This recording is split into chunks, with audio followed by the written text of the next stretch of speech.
Olá, bem-vindo de volta, meus caros amigos aqui do canal, a mais um episódio intenso da lore da Heresia do Horus. O que aconteceu para formar o império que nós conhecemos e amamos no 40.000. A lore, mas o império é um lugar horrível. Quieto.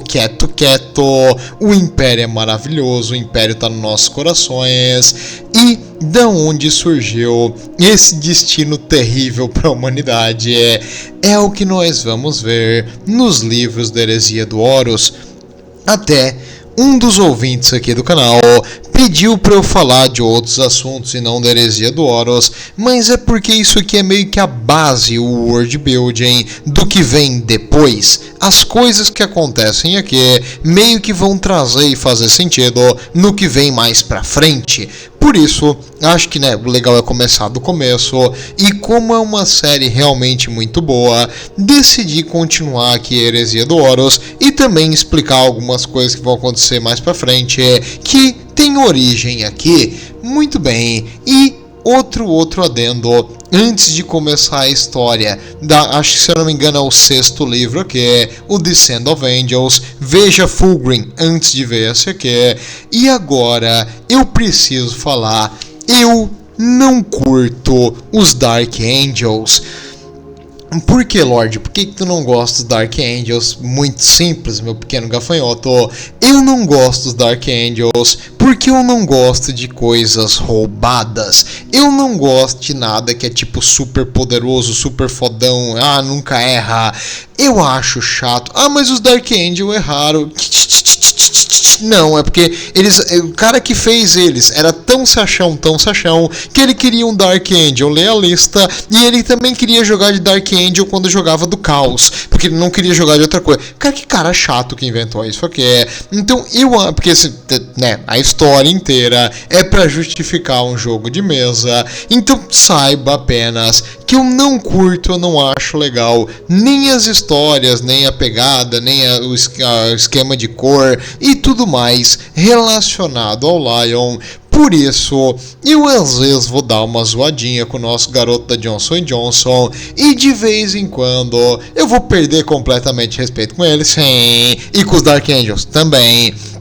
E outra coisa que é importante falar, que o Lion, sim, envelheceu. Hoje ele tá mais maduro. Talvez agora ele tá mais legal, mas na época da Heresia ele era meio babacão. E outra coisa também importante além de falar aqui da Heresia e das coisas que vão acontecendo, eu tô louco para que o Guilliman e o Lion tenham um papo cabeça de irmão para irmão.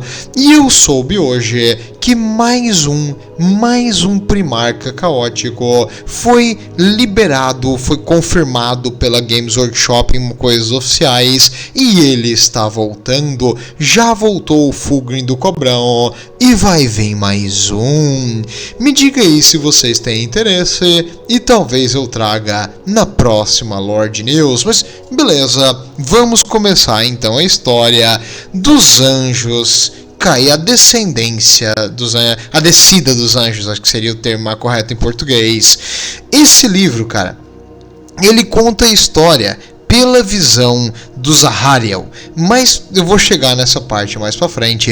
E a história em si é relativamente simples o que acontece, são umas coisas meio que direta, mas além dessa história simples ali do Zahariel e do que está acontecendo ao redor dele, ele faz uma world building legal. Se tu prestar atenção, ele vai dar vários detalhes e falar sobre o Lion, sobre a origem dos Dark Angels, sobre a origem da cultura deles, do que eles vão fazer depois. E é legal por isso. Essa é a melhor parte da história, os detalhes relacionados à cultura militar e ao que vai ser depois da formação da Legião propriamente dita. E com isso, como nós estamos vendo a história por um dos personagens, nós vamos ver o mundo como ele conhece. O mundo de Caliban, o mundo onde o Lion acabou caindo, é um Death World, um mundo da morte. Um mundo da morte é um mundo onde há um perigo que é capaz de matar o ser humano com uma facilidade imensa. Tem lugares, por exemplo, do Mortarion, que o próprio ar que se respira é venenoso. Tem lugares que tem monstros que querem te devorar. E Caliban é mais dessa segunda pegada, monstros que querem te devorar. O planeta de Caliban é o lar de criaturas horríveis. O planeta é quase que coberto por florestas densas, com cadeias de montanha que dividem algumas massas de terra e gigantescas florestas. Eu imagino que seja uma floresta mais para boreal assim do que tropical, tipo com vários pinos altos assim, tipo é mais uma floresta de pinheiro do que realmente uma floresta tropical. Mas eu vou ser bem honesto contigo, tem algumas coisas que o livro não descreve muito bem, isso aí eu não achei muito uma pegada legal, mas na minha cabeça é uma floresta boreal. Eu imagino, tipo, vários pinheiros, assim, uma floresta densa, tipo, com embaixo não tem muita vegetação e árvores gigantes. É assim que eu imagino o planeta de Caliban. E, beleza. Então é um planeta de floresta que tem criaturas que vivem na floresta. Mas aí é a pegada. Não é uma criatura natural. Nenhuma das grandes bestas de Caliban são iguais. Ué, como assim? Não tem duas iguais? Não era pra ter, pelo menos o livro descreve, depois eles contradiz, mas não era pra ter nenhuma delas exatamente igual. Ué, como assim? Por quê? Elas são meio que uma quimera, um monstro esquisito. Tem alguns que, digamos, tem patas de galinha, uma cobra no rabo, tipo Fulgrim, e uma cabeça de, sei lá, de girafa, entendeu? Uns bichos esquisitos. A maioria delas não é uma criatura normal, assim, tipo um animal que tu consegue ver. Não, ele é assim porque ele evoluiu para ter uma dieta e coisa do tipo. Não. Essas criaturas, pelo visto, não parecem precisar nem comida. É estranho.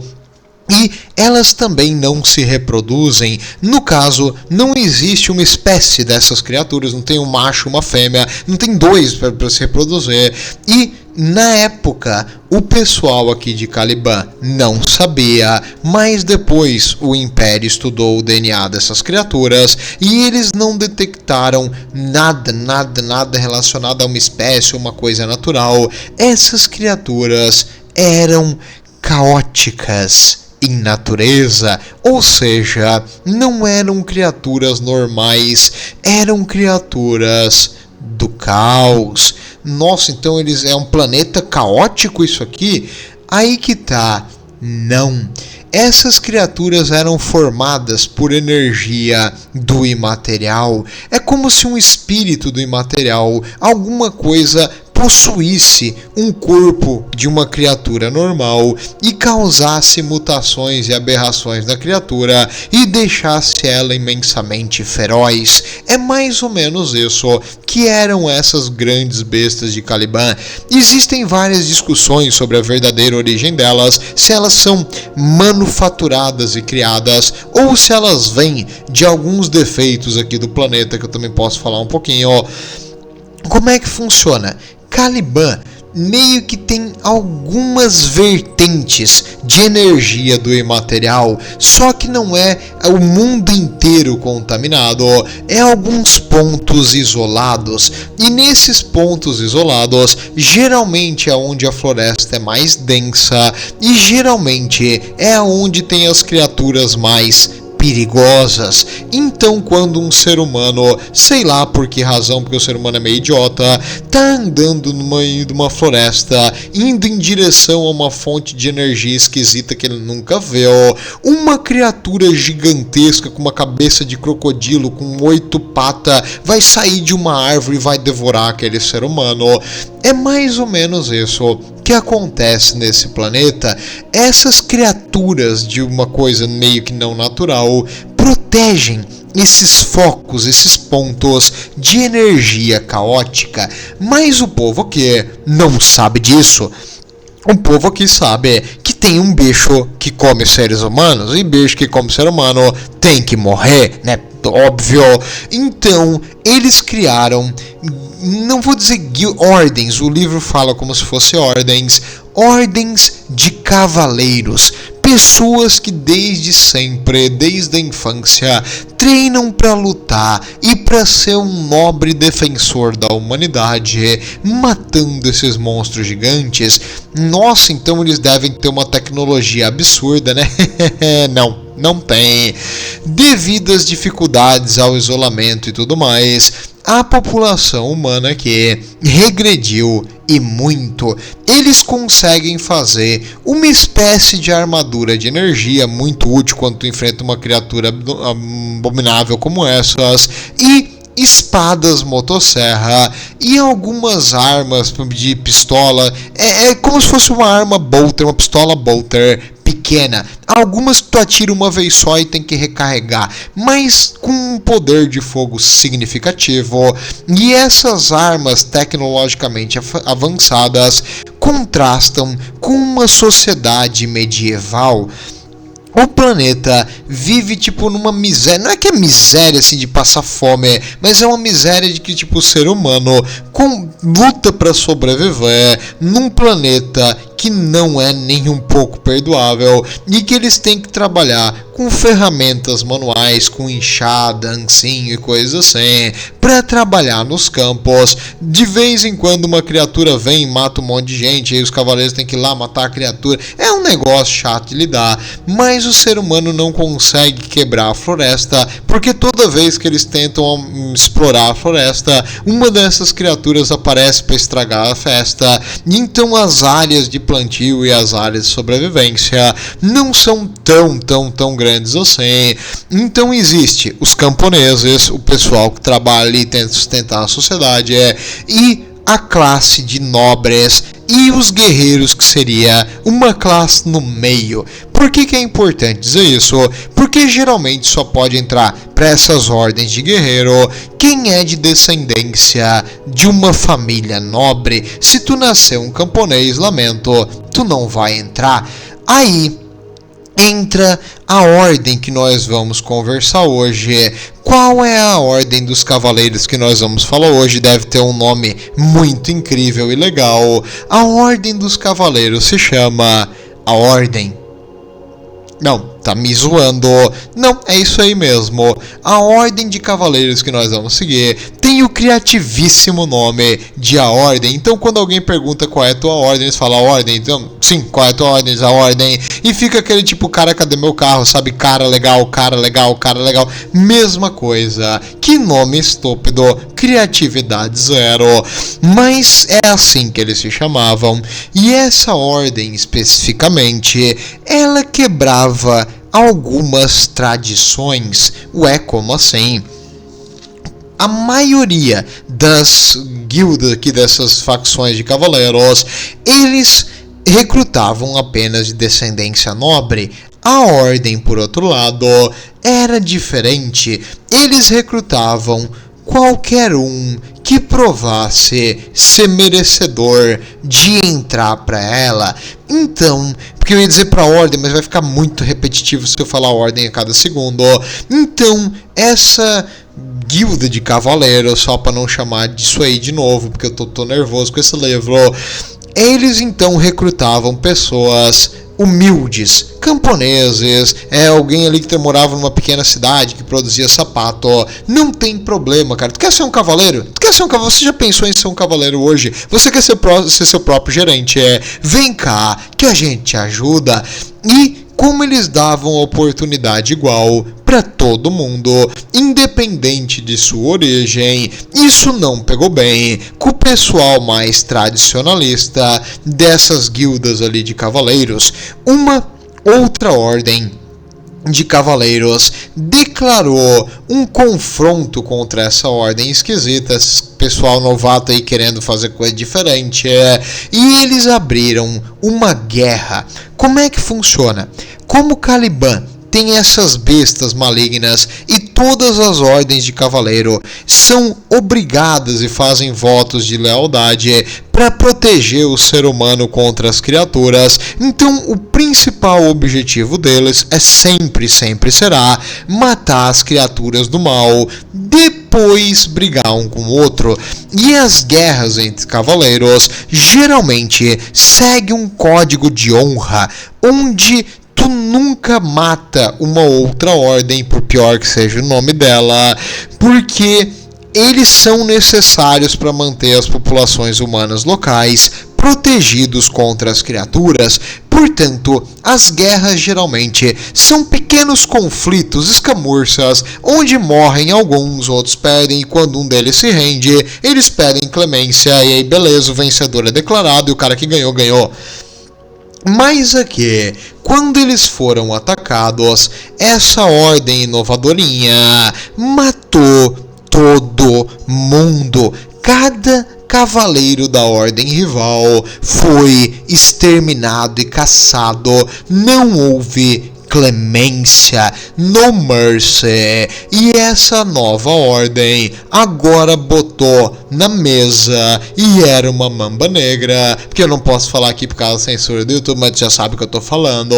E eles disseram assim: alguém mais quer apanhar, e ninguém mais se meteu com eles. Por que que eles venceram? Em parte porque eles eram liderados aqui por um cara sem nome, porque não sabe quem é o Grandmaster antes, mas eles tinham junto com eles 2 cavaleiros excepcionais. Um deles, o Luther. O Luther, ele era um cavaleiro fenomenal, um ótimo orador, e ele conseguia convencer, conversar e forjar alianças. Ele era um mais diplomático, mas não se deixe enganar, ele era um soldado e um lutador fenomenal. E junto com Luther estava o seu filho adotivo. Filho é uma palavra forte. O guri que ele achou na floresta, chamado Lionel, o filho da floresta, que no planeta de Caliban é traduzido para El Johnson, né, por causa da língua local. Então o Lionel Johnson foi adotado por esse Luther dessa ordem, e ele acabou virando um dos seus maiores e melhores cavaleiros, e eventualmente ele vai ser elevado a Grandmaster, ao mestre máximo dessa ordem. Então o livro não é sobre esses cavaleiros fenomenais, não é sobre o Luther, não é sobre o Lion, é sobre 2 novos recrutas da ordem. Tá vendo porque que os livros me enchem o saco dos Arcane? Porque, tipo, quando podia ser uma história tão mais legal, mas não. O que eles fazem vai ficar, tipo, em segundo plano, e nós vamos contar a incrível aventura de Zahariel e seu primo Nemiel. Nossa, que massa, que divertido, que engraçado, ó. Sim, esses 2 gurizote chegaram lá na fortaleza da ordem um dia e disseram: nós queremos ser cavaleiros. E aí eles olharam para eles e começaram a dar uma risadinha. Mas beleza, pode entrar. Qual é o teste para virar um cavaleiro? É muito simples mesmo. Tudo que tu precisa fazer é, durante o inverno, tu vai ficar lá na rua sem bota e sem jaqueta. Sério? É isso? Por quanto tempo? Um dia. Tu tem que ficar um dia no inverno de Caliban, na rua, sem uma jaqueta e sem bota. Tu tá me zoando, né, Lorde? Poxa, a Death Guard faz o cara quase morrer de novo. A maioria reprova. E aqui tu tá me dizendo que eles vão ficar parados no frio? Tipo, é isso? É ficar parado no frio por um dia. É um dia, tipo, passou um dia, depois beleza, não tem mais frio. Aí que tá. Parece fácil, mas não é.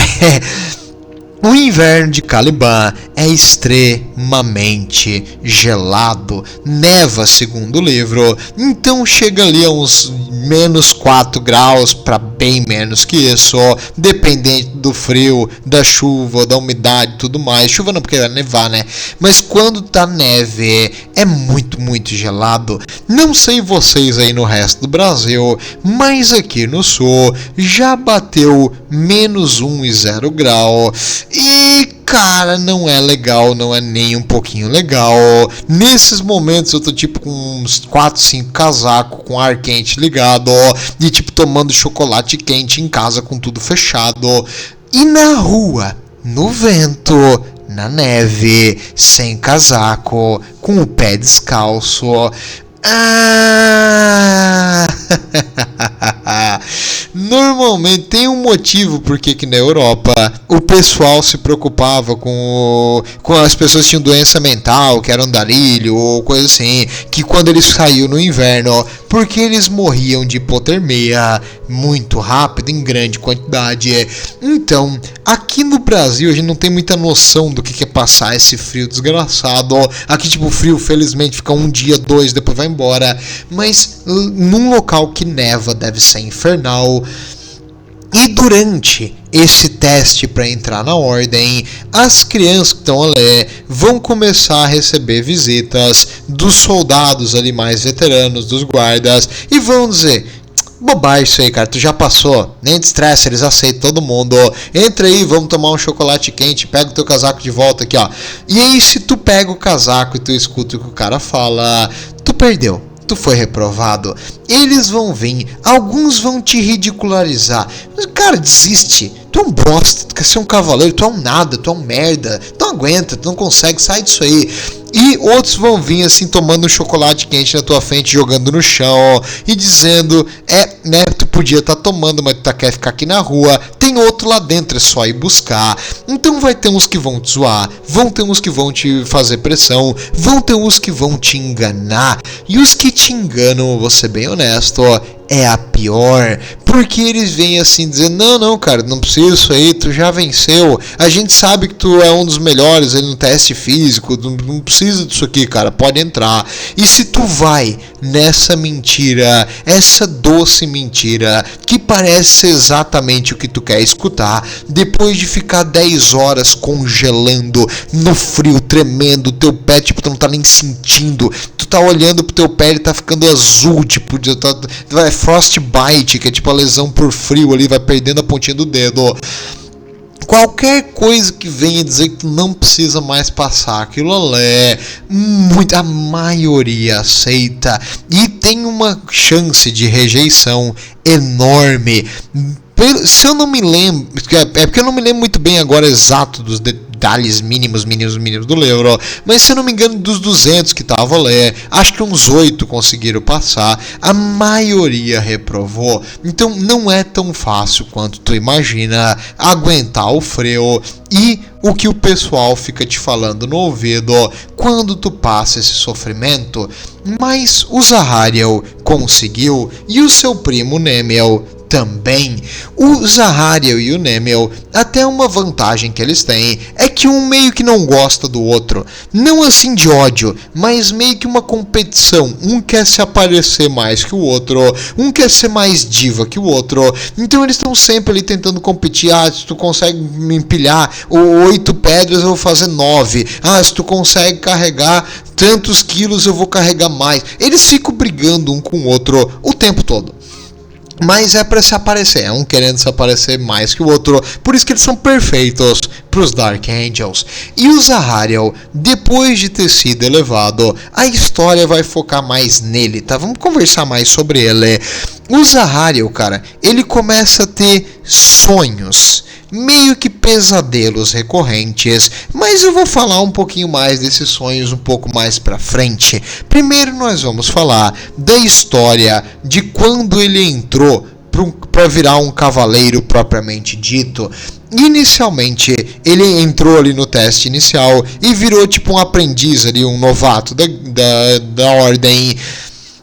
E agora, como novato, eles vão ter um herói. O herói é um mestre, um cara mais experiente, um cavaleiro de mais tempo, que vai guiar eles em missões e treinamento. E o herói, o mestre dele, era o irmão Amades. O Amades era um cavaleiro com muita história e bastante habilidade. E o Amades, assim, até como é que funciona aí o livro descreve que eles utilizavam uma armadura de energia, as espadas motosserra e as pistolas bolter de um tiro só, ou algumas de repetição, depende qual que tu tem ali na mão e qual a tecnologia local. E E eles andavam a cavalo, porque não tem outro tipo de transporte, como é a Idade Média, então eles usavam cavalos. Essa imagem aqui é uma das que eu achei mais bem descritas, assim, de como eram as armaduras antigas ali da Ordem e como eles faziam durante as caçadas. E o irmão Amadias, durante uma das patrulhas que eles estavam fazendo, eles foram atacados por uma criatura que surgiu do nada. Quando a criatura atacou e matou alguns dos cavaleiros do pessoal novato que estava ali, o Zahariel começou a chamar a atenção do bicho e fazer o bicho ir para longe. No momento que ele fez isso e o bicho virou as costas, o Amadias aproveitou a abertura para matar a criatura. Então, graças à coragem do Zahariel de ter distraído e tentado fazer a criatura ir para longe dos outros, ele conseguiu dar um golpe mortal e venceu o bicho. No momento que eles venceram, ele chegou pro Zahariel e falou: você foi muito corajoso tentar salvar os outros arriscando a própria vida, e eu vou te treinar pessoalmente. Depois desse dia, o Zahariel foi, no caso, vangloriado ali, ganhou bastante honra, porque o Armandes falou o que tinha acontecido e ele deu o crédito para ele por ter ajudado e pensado rápido. Então o Zahariel ficou com o nariz lá em cima. O Namel, o primo dele, ficou meio puto e vai também querer se aparecer mais por causa disso, mas vamos focar aqui no Zahariel por enquanto.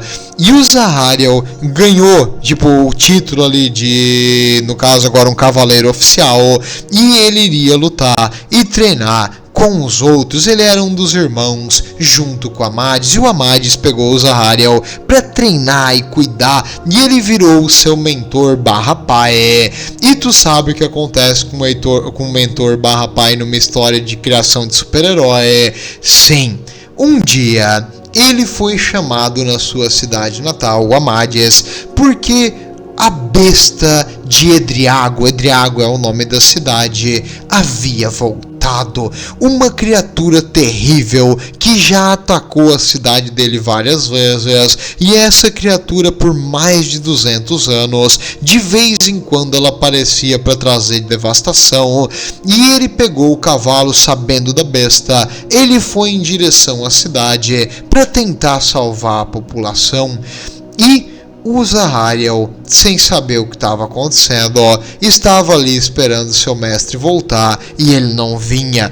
Passou dias, noites e nada, quando de repente, numa noite fria e chuvosa, lá vem um cavalo e um cavaleiro em grande velocidade em direção ao monastério da Ordem, e ele viu, era o cavalo do Amadias. Ele saiu correndo para ver o que estava acontecendo, e o cavalo então parou de exaustão, e ele viu que em cima o cavaleiro estava abaixado sobre o cavalo. Na hora que o cavaleiro levantou o peito, a barriga, as pernas, e o cavalo, ele percebeu, estava correndo sangue de uma ferida enorme, e o Amadias caiu no chão. Ele pegou ele no braço e não deixou ele cair. O Amadias pegou a pistola que ele estava segurando firme ali, colocou na mão do Zahariel e falou o seguinte: Zahariel, com grandes poderes vem grandes responsabilidades. E morreu. Nesse momento, o Zahariel entendeu, era preciso enfrentar o monstro. Eles eram cavaleiros para defender essa população, e ele iria fazer o que o seu mestre não conseguiu. Ele declarou então uma caçada. Quando o pessoal ali declarava essa caçada, é meio que um juramento que tu não vai parar até matar a tua presa. E ele foi então em direção à cidade de Edriago para achar essa maldita besta. Porém, no caminho, ele foi parado. Não pode ser. Pelo quê? Por uma espécie de Java do Star Wars. Mas não, desculpa, direitos autorais, né? Por uma espécie de alienígena estranho, pequeno, que não mostra o rosto e todo encapuzado, que o povo local considera meio que como um sinal de boa sorte. O povo local considera essas criaturinhas meio que protetores, meio que guardiões da floresta. E em parte esse mito está correto. Eles viram os vigias na escuridão, os Watchers in the dark. E quando o Zahariel olhou para eles falaram: parou. Passa aí o celular, não tô brincando, isso aqui não é o Rio de Janeiro. Eles falaram o seguinte: você não pode passar, porque ele estava indo em direção a um lugar perigoso, a um lugar onde vertia energia do mal, energia caótica. E essas criaturinhas, esses protetores na escuridão, eles fazem o quê?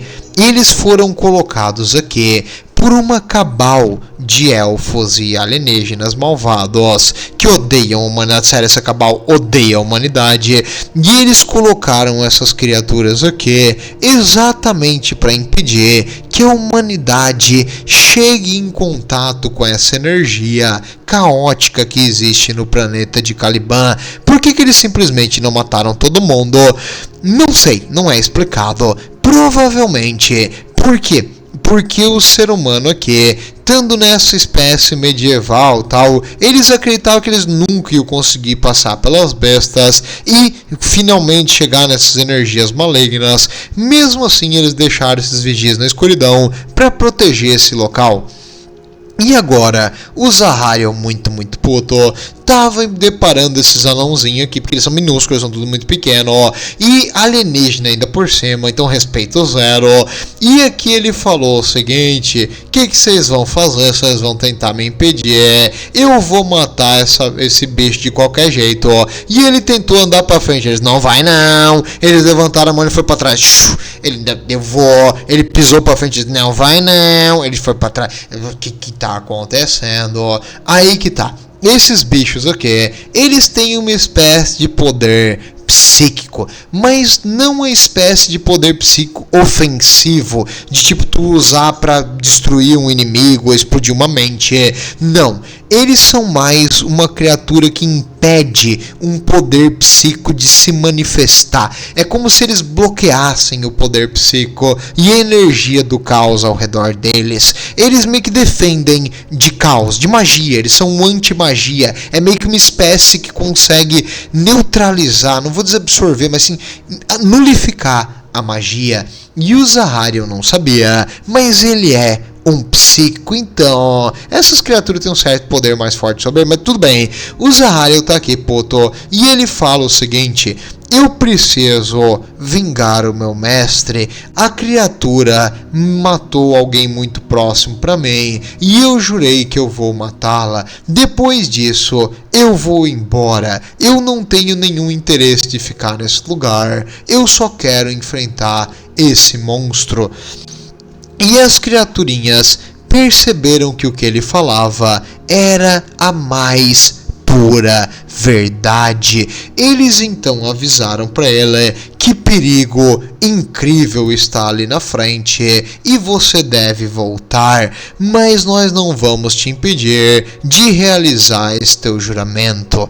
Então o caminho se abriu e o Zahariel, puto, foi enfrentar a besta.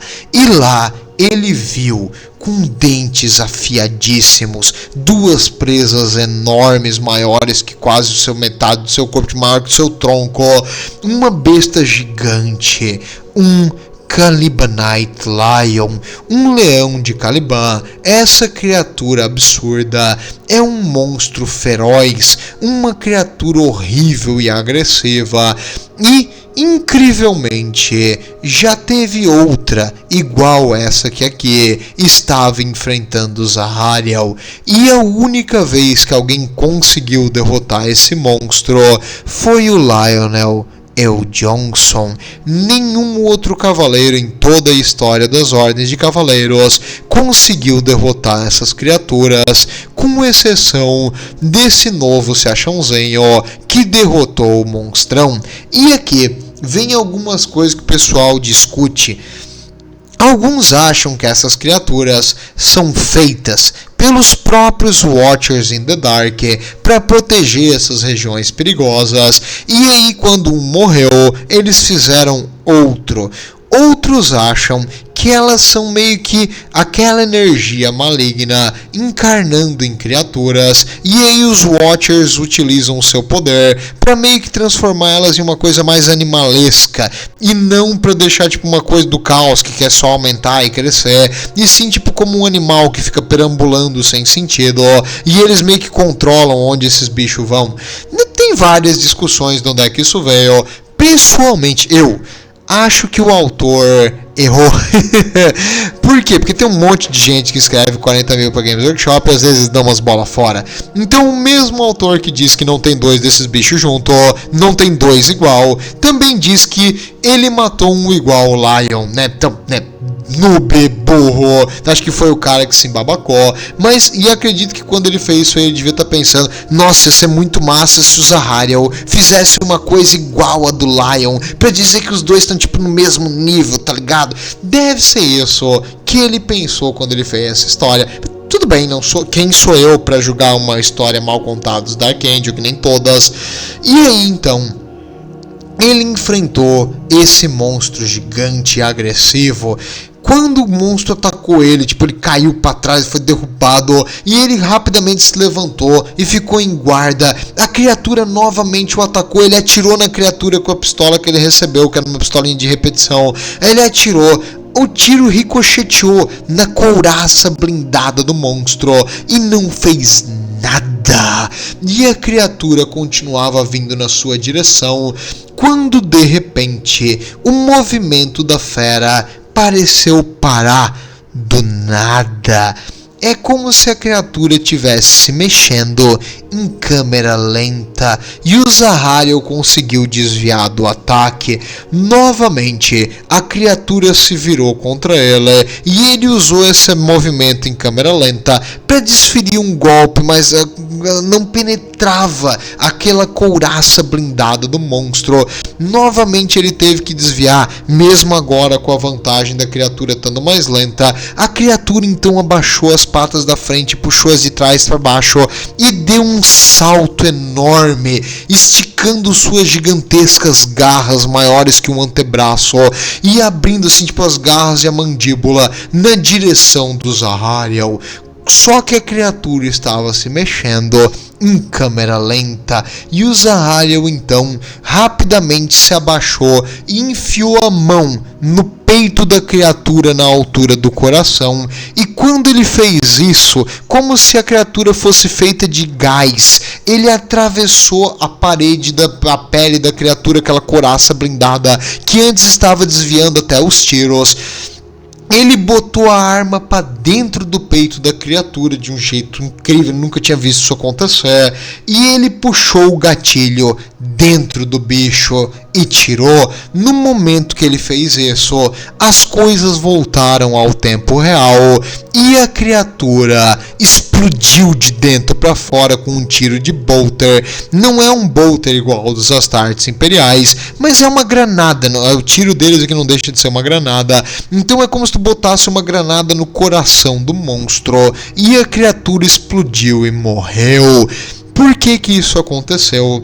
Porque o Zahariel não sabia, mas ele é um psico. Eventualmente ele vai virar um bibliotecário, que spoiler. Mas ele é um psico, e durante essa imensa adrenalina desse combate, nesse local um pouquinho com tendências caóticas, onde magia é mais forte, a magia dele se manifestou, e o que ele teve ali de deixar a criatura mais lenta é um poder chamado Terror Sight, e essa habilidade dele de passar por matéria sólida, honestamente eu nunca tinha ouvido falar, mas ele conseguiu, e agora a criatura está morta e ele venceu. Ele então cortou a cabeça da criatura, como é de costume, e levou ela para o monastério e declarou a vingança e a caçada bem sucedida. Quando ele trouxe um leão morto, um leão de Caliban, o próprio Lion veio recebê-la e disse: "Oh, eu matei um também." E aí então os dois imediatamente tiveram um vínculo. O Lion e o Zaharion agora iam ser best friend forever? Não, mas o Lion gostou dele e ele puxou ele para mais perto dele.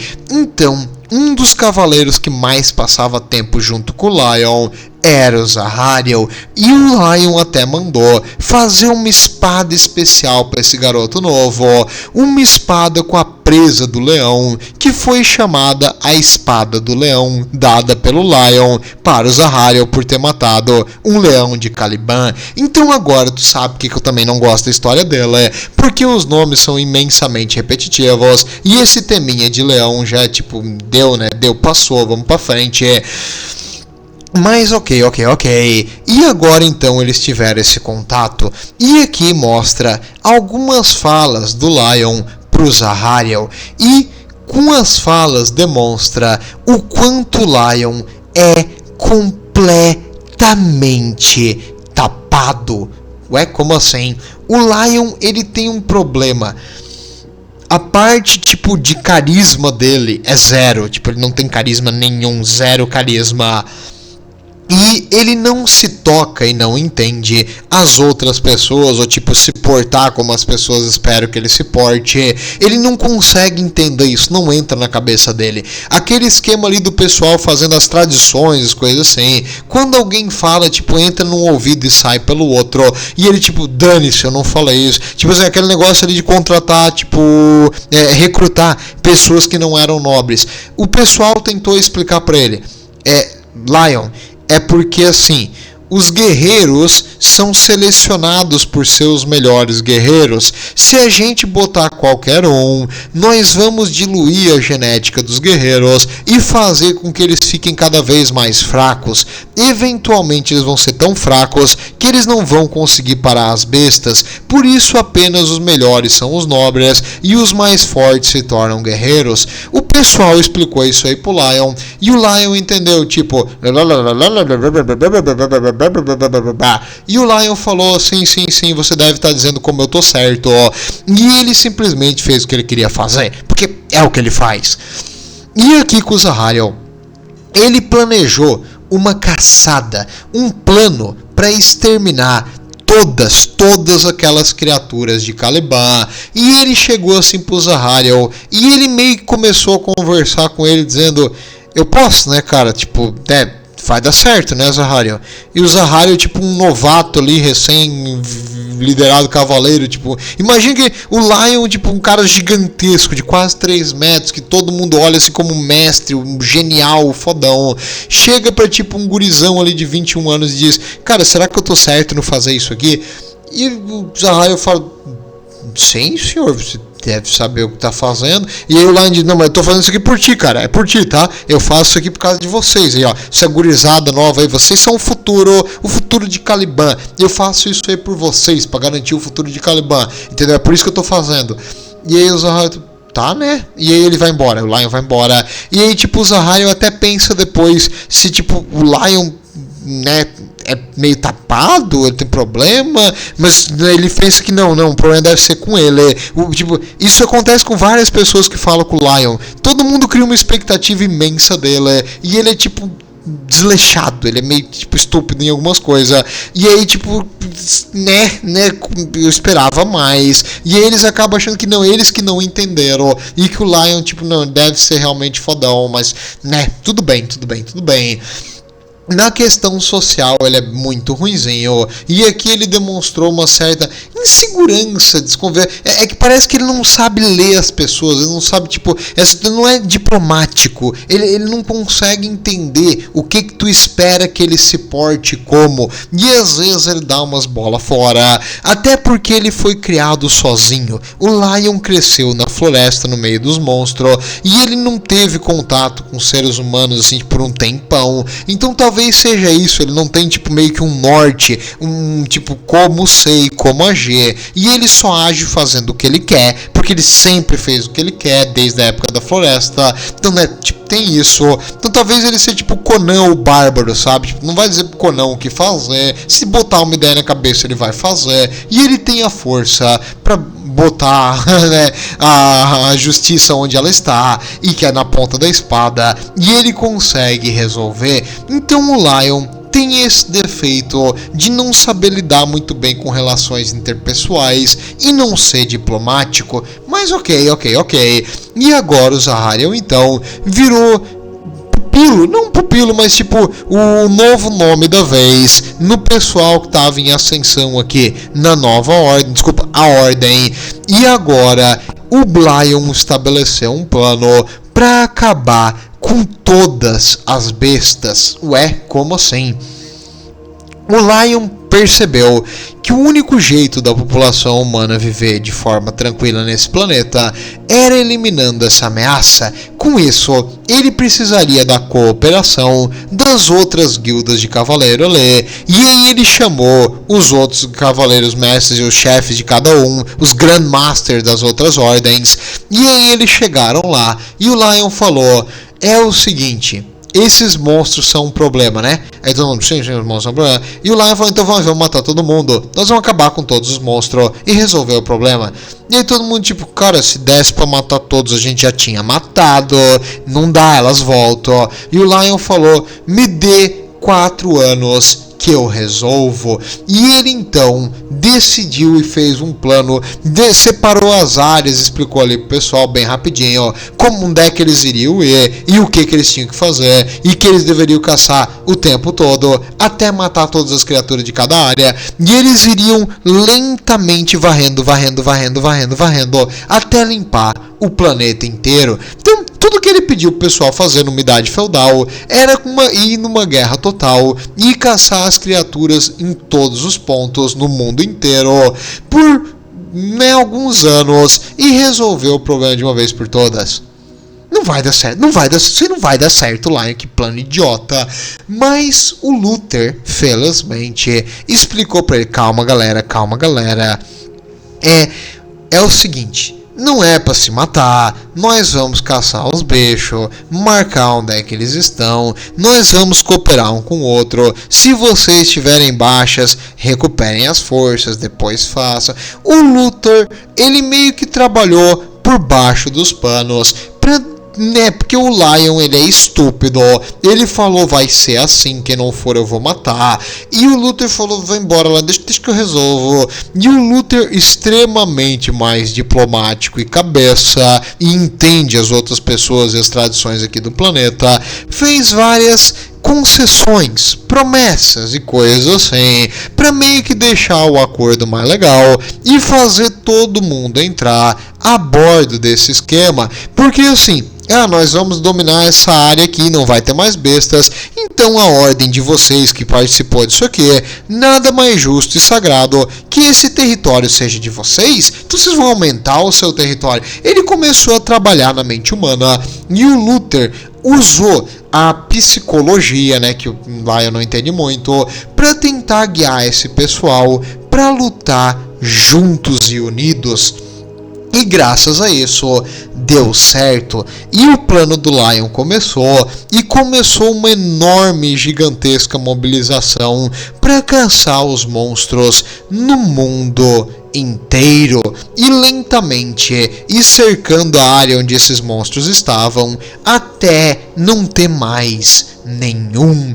E o Luther, junto com o Lion, iriam coordenar e guiar essa nova ordem, e o Lion iria lutar e matar um monte de bicho, e o Luther iria fazer a parte diplomática de coordenar todo mundo e também lutar e matar um monte de bicho, né? Plano bom, plano legal. E os dois juntos agora começaram isso aí.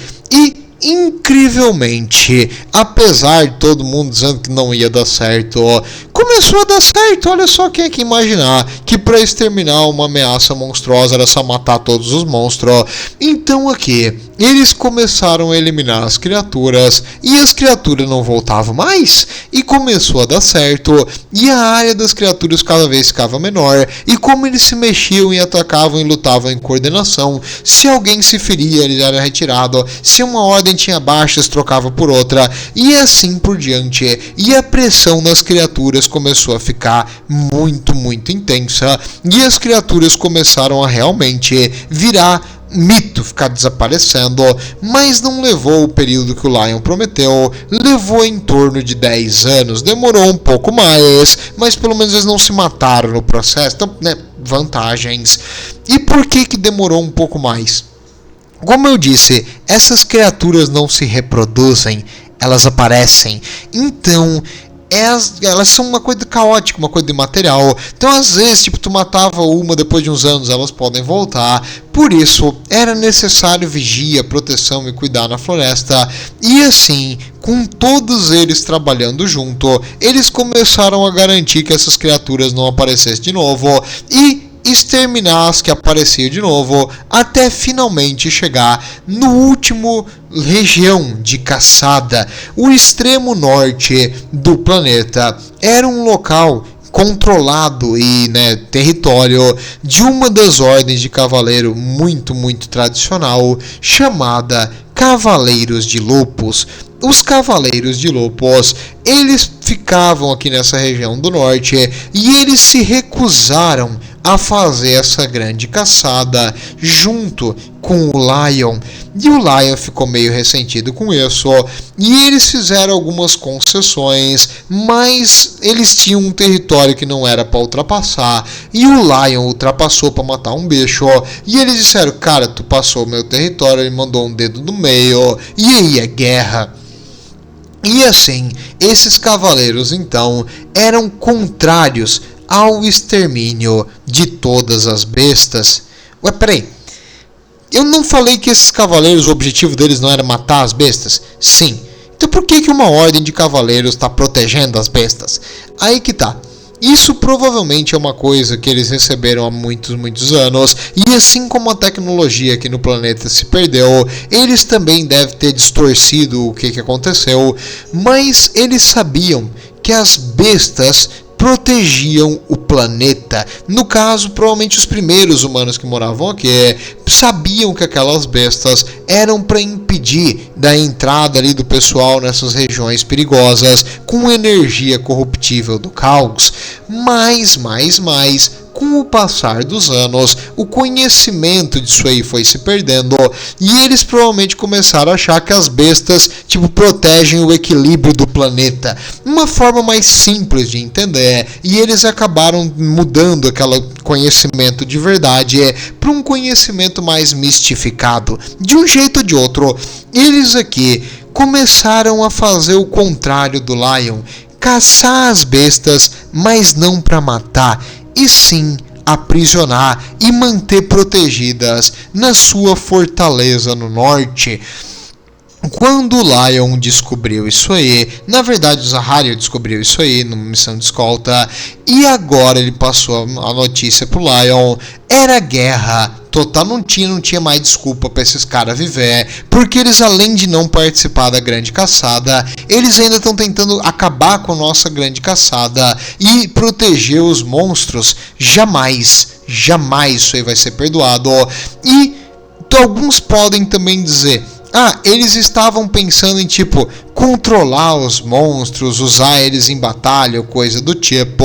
Já havia alguns tentando dar essa desculpa também dos Cavaleiros de Lupus, mas eu acho que não, porque o livro diz que eles mantinham eles em gaiolas e jaulas e presos, e eles não têm a tecnologia, pelo menos não a tecnologia como eu e tu dizemos, talvez a tecnologia esotérica de controlar uma criatura. Vamos ver mais pra frente, vamos descobrir isso mais pra frente. Mas alguns dizem que eles queriam tentar usar esses bichos. Não sei dizer. E não tem mais nenhum deles pra contar a história. Por quê? Os Cavaleiros da Ordem, guiados pelo Lionel Johnson, conseguiram cada vez mais matar, destruir e cercar os Cavaleiros de Lopos na sua última fortaleza, no seu último reduto. E não quero dizer nada, mas numa luta de humanos, independente do equipamento, o lado que tem um Primarca costuma vencer, a não ser que esse Primarca seja o Angron, né? Angron só falha. O Lion, então, junto com seus cavaleiros, atacou a fortaleza principal e o último reduto de defesa dos Cavaleiros de Lopos, e quando eles invadiram o pátio, as gaiolas foram abertas e eles soltaram aquelas criaturas nos nossos soldados aqui da Ordem, enquanto os Cavaleiros de Lopos fugiram covardemente para as profundezas das suas caverninhas embaixo da sua fortaleza principal. E o Lion, junto com o Luther, lutaram em conjunto para matar uma dessas monstruosidades quiméricas. E o Zahariel viu essa batalha e ele diz que o Luther teve uma certa invejinha quando o Lion matou a criatura. É como se o Luther quisesse brilhar mais, mas o Lion estava ofuscando a sua luz. Era estranho, o Zahariel não sabia dizer ao certo, mas ele sentiu uma invejinha ali. Falando em inveja, o primo dele também estava ali na batalha e os dois estavam competindo para ver quem pega mais kill, né? Porque é legal fazer isso. E a competição deles, que no começo era mais tranquila, estava ficando cada vez mais agressiva, violenta e com baixaria e perigosa. Mas também não vem ao caso, que não é uma subplot legal da história, mas só dizendo que ele e o primo estão cada vez mais separados e rivais. Beleza, agora então, depois de matar essas criaturas, o Lion e os outros soldados que estavam ali começam a penetrar nas partes subterrâneas ali dessa fortaleza final, e eles descobrem uma escada que leva à sala do Grandmaster desses Cavaleiros de Lopos, e lá eles enxergam o Grandmaster, o Sartana, e o Sartana, que deu a ordem ali de soltar as criaturas. O Lion fala: seu covarde, você usa monstros para fazer o trabalho de um homem. E o Sartana fala: você pode me chamar de um covarde, mas eu não me importo em morrer. Mas eu tenho que te dizer uma coisa, Lion. O que você vai fazer aqui vai destruir Caliban. Essa sua grande caçada, esse seu plano vai destruir o nosso planeta. E quando não tiver mais nada para os cavaleiros enfrentarem, eles vão enfrentar a si mesmos. E aí ele se mata com uma facada no coração. E o Cavaleiros de Lopos deixa de existir. Lá, no caso, eles vão matar ali o resto dos remanescentes. E agora tá na hora de eu falar dos sonhos que o Zahariel estava tendo. Os sonhos dele era de um garoto. Um garoto ali naquele teste de ficar no frio ali durante a noite inteira para entrar na ordem. E de repente vem um guarda. E esse guarda fala pro garoto: você é o melhor de nós. A gente sabe. O mestre já viu você. Você não tem outro que é igual a você. Você não precisa sofrer mais nada. Você pode entrar e eu vou te dar um abrigo e uma bebida quente. E o garoto, no momento que ele fala isso, cai no chão, chorando, e beija o chão. No momento que o garoto faz isso, ele falhou, porque é ordenado ali para entrar que tu tem que ficar em pé a noite inteira. No caso, tanto as palavras finais do Sartana quanto os sonhos que o Zahariel está vendo são premonições. É uma espécie de o que vai acontecer. E muitos falam o que é esse sonho que o Sartana estava vendo aqui. Alguns dizem que é uma imagem dele, dos Dark Angels que vão cair e tal. Pode ser. Outros dizem que é o Horus. O Horus recebeu uma mentira confortável dos deuses do caos. e caiu de joelhos.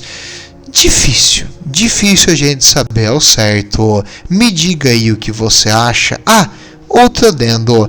Quando eles derrotaram esse cara que, melhor, ele se matou, o Lion então viu que no local ali onde ele ficava existia uma grande biblioteca, e o Lion, nossa, quando ele começou a folhear os livros, ele disse: bom de ler, leva. E na Fortaleza da Ordem ele vai dar uma parada até de continuar guiando essa caçada por um tempo para ler todos esses livros que ele pegou aqui. Ele achou o máximo.